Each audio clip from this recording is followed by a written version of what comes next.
Bonjour à tous et à toutes, et nous espérons que vous allez bien. Je suis Nada Amir, étudiante à l'Institut Jawad, au tronc commun.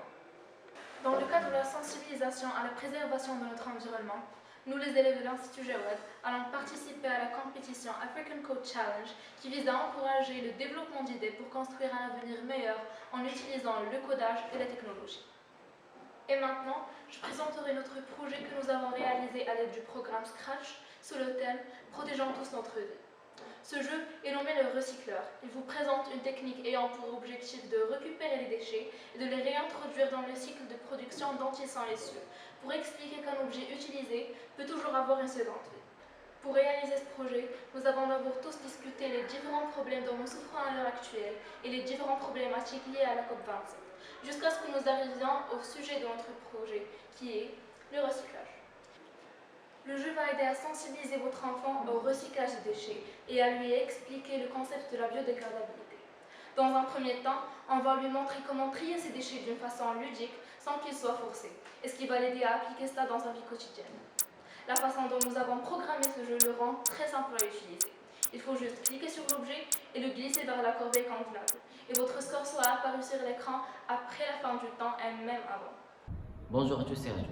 Je suis Adam Touraï, j'ai 14 ans, étudiant en 3e année collégiale à l'Institut Jawad. J'ai l'honneur d'être un des participants à la création de notre jeu nommé le recycleur. Après le choix de notre idée par l'équipe, ma tâche était de préparer les éléments dont on aura besoin dans le projet. Alors je me suis mis à la création des déchets à l'aide de quelques logiciels d'édition d'images ainsi que l'arrière-plan et les poubelles. On a essayé de placer les éléments dans leur bon emplacement avant de passer à l'étape du codage, pour laquelle on a créé un scénario, un algorithme d'exécution à suivre pour atteindre l'objectif du jeu, qui était de faire apprendre les enfants à distinguer entre les types de déchets.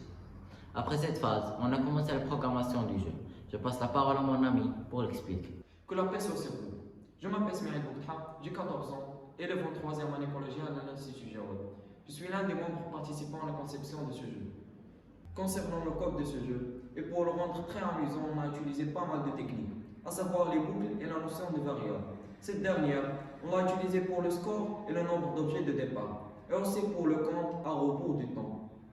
Pour prononcer les phrases, on a dû installer un module de synthèse vocale qui nous a permis de transformer les textes en paroles sans les enregistrer. Nous avons inventé ce jeu afin de passer le message qu'il est temps de mettre fin à la surconsommation, de mieux gérer nos ressources naturelles et d'arrêter d'inonder notre planète des déchets qui l'empoisonnent, en montrant l'exemple à nos enfants et en les éduquant dès le plus jeune âge de vivre en harmonie avec la nature. Et merci.